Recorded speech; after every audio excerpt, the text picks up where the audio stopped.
Hello everyone. Today we're gonna make roasted garlic cauliflower soup. It is so delicious and creamy and it's so easy to make. My name is Chris. I'm a diabetes nurse practitioner. I want to welcome you to my plant-based kitchen where we try and make everything healthier so we can live longer. So if you want to come over here, I love cauliflower. It's one of my favorite vegetables.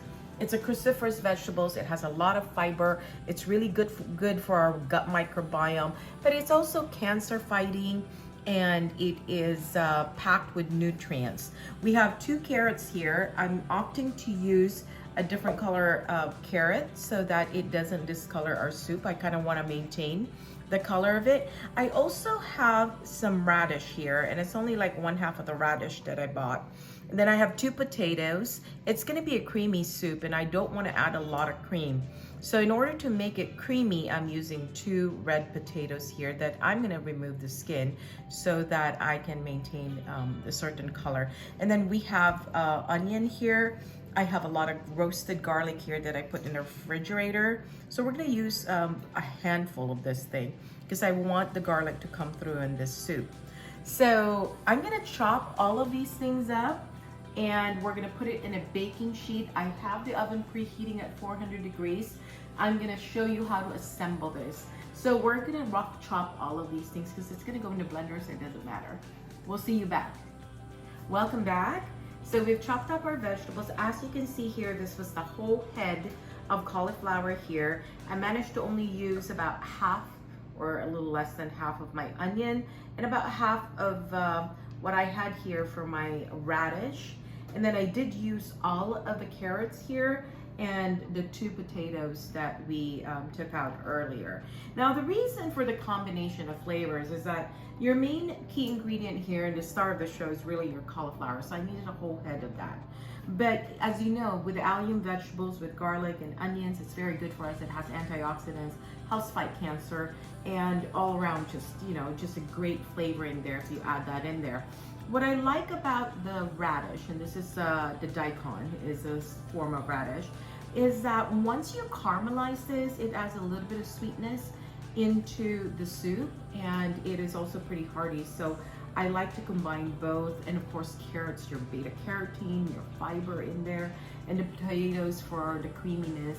And we're using red potatoes here, which is slightly better fiber content than the white potato. So the next thing we're gonna do is we're gonna add our flavors. So we're gonna season this with a tiny bit of salt, and I'm using about 1/4 of a cup, or not 1/4 of a cup, but 1/4 of a teaspoon of salt. And you can hear my oven is ready. It's preheated to 400 degrees. So we're almost ready to put this in. So that was Himalayan salt. I do have this South African smoke seasoning blend that I got from Trader Joe's. It's really just made of paprika flakes, sea salt, as well as garlic and basil. So if you don't have the seasoning, by all means, grab your smoked powdered paprika and put it on here. I like the flavor of it because it does add that smokiness into the dish. So we have those flakes in here. We also want to make sure that we put enough herbs in here because these are just micronutrients and the spices are really pretty good for us. So this is about 1/2 teaspoon here. I'm going to sprinkle this all around, and this is already an herb blend that I have here. Okay, so we're using about 1 teaspoon of this total. There you go. And this one is Herbes de Provence, and so they put like marjoram in here, they put basil, rosemary, thyme, and other seasonings, and it just makes it so fragrant. So I love using it for everything. I'm going to sprinkle a little bit of black and white pepper here, just a tiny touch, just to bring out the flavors of it. And then we're gonna drizzle it with a tiny bit of oil. As you know, I don't like using too much oil. I think it's essential to kind of just bring out flavors in foods, but the amount of calories that's in oil is just, 100 calories per tablespoon. It's too much calories that we can really all afford. So a little bit goes a long way, and that was less than 2 tablespoons of it. You can mix this up if you wanted to, with your hands like this, And then in that way, it just kind of combines the flavors that you have. Now, nothing has to be perfect in here. Why? Because you're gonna puree all of these things. So it doesn't really even have to kind of like roast evenly all the way through. I just wanna roast it for about 30 to 40 minutes because I want to bring the caramelization of it. Okay, so we have this all in here. It's all ready to go. And granted, I only lightly mixed it through. Okay. And we'll bring you back in here once we're ready to take this out of the oven. So I'm gonna have to wash my hands. We'll see you back in here when we take this out of the oven. Welcome back. We're making our creamy roasted garlic cauliflower soup. And we have been roasting our vegetables there for about 45 minutes now at 400 degrees. I did lower it just a little bit towards the end there to 350 because I didn't want it to burn. It got pretty toasty there on top, so you get to see it right now. Let's take it out. Steaming piping hot. I just turned off the timer here just a bit ago. Okay, wow. It smells so good.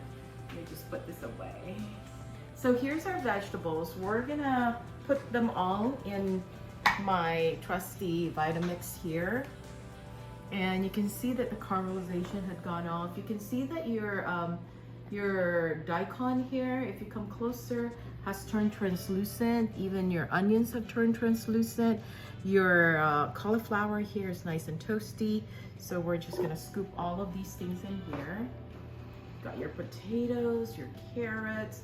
So the whole entire thing of the soup is really, you know, a lot of vegetables. You can meet your vegetable requirement for the day, which by the way, is approximately, if you can, 3 cups of vegetables a day and about 1.5 to 2 cups of fresh fruit a day. So however you can mix and match it, that is wonderful. Okay, we're almost ready to put all of these things in here. And then we'll set this aside. And we'll put the other ingredients in here. And the reason why I don't really go over a pan of this when I'm making this is because my blender can only take so much. And I only want to make 1 batch. So that's the reason for it.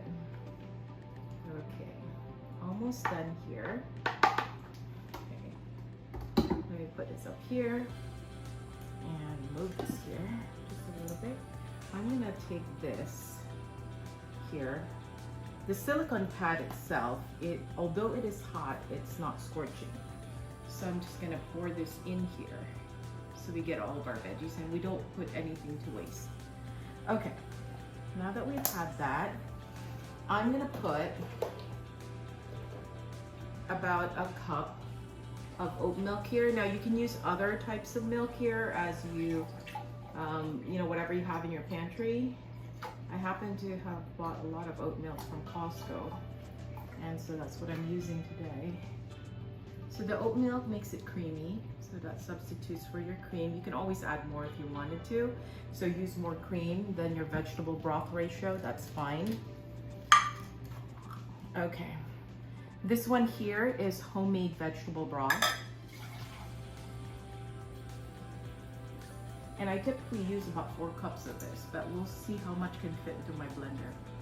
Okay, that's about how much can fit, and that's 2 cups, and we can add the rest later. Into the pan it goes. And just a bit. Now, what is important here are the seasonings that we're gonna add. So, I have some mushroom granules in here. So I'm gonna use about a tablespoon of that. Put that there. In fact, you know what, it's a lot of soup. So we'll put 2 tablespoons there of mushroom granules. I did put a lot of salt in my vegetable broth, and that's the reason why I'm adding a little bit of my mushroom broth that has some salt in there. This is nutritional yeast. We're gonna blend that into there. I'm gonna put a total of about 4 tablespoons in here.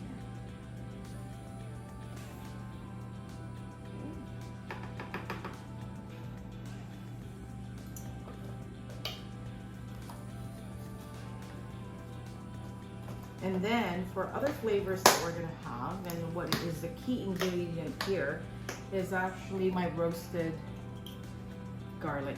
And come closer here, I'm gonna show you. I had made this roasted garlic. I slow roasted it in the oven. I actually have a recipe of this if you wanted to take a look at it.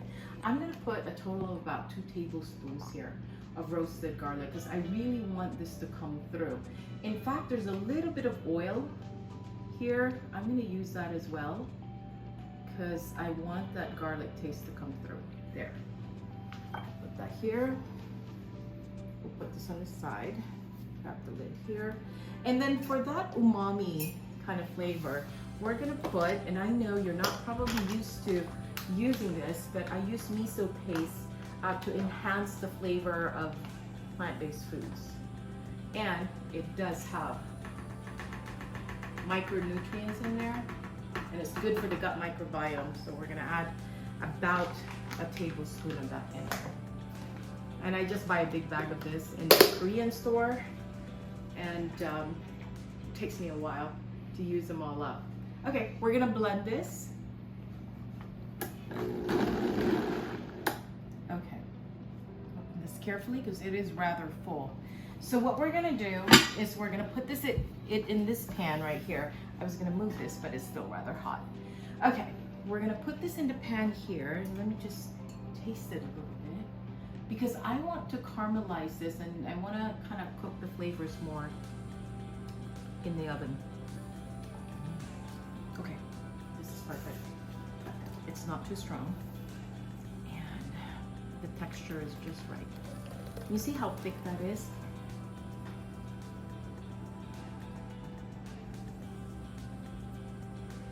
Let me use this one. This one.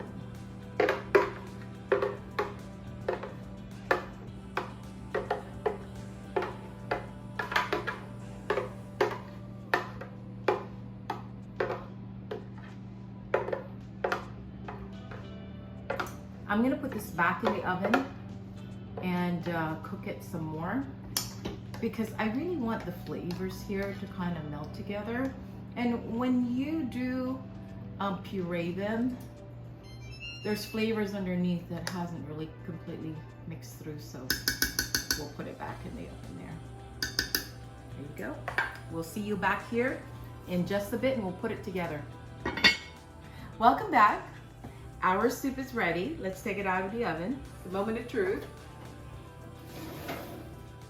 Oh, timer just went off just a few seconds ago. Turned it off, turned the oven off. Just wanted to take a look here how gorgeous our soup is like. Ooh, this is amazing. So let me just stir this. If you come closer here, there's more caramelization that occurred. And so this is, now if you find that your soup is still rather thick, you could always add more vegetable broth to it. I find that this is okay. Look at this. I think it's the consistency that I want. Now, if you want it thinner, add vegetable broth or water. You could always adjust the salt content in this thing. And I did taste this just before I went and put it in the oven. So this is perfect for me. Grab a bowl here. We can serve this. My husband can have this for a late lunch. And this is wonderful with a piece of toast, like a crusty bread. There you go. And to top it off, I have some, this is garlic, extra virgin olive oil. I made this myself. Now by just roasting fresh garlic really at a very, very low heat. And we want that garlic to come through. So this is just a few drops really. Just to kind of like bring out the flavor of the garlic. Okay folks, this is it. I hope you give this a try. This is one of my most requested soups and I finally got to make it on video. So I hope you try it at home and you let me know how it goes. Thank you for joining me today, and I will see you on the next video.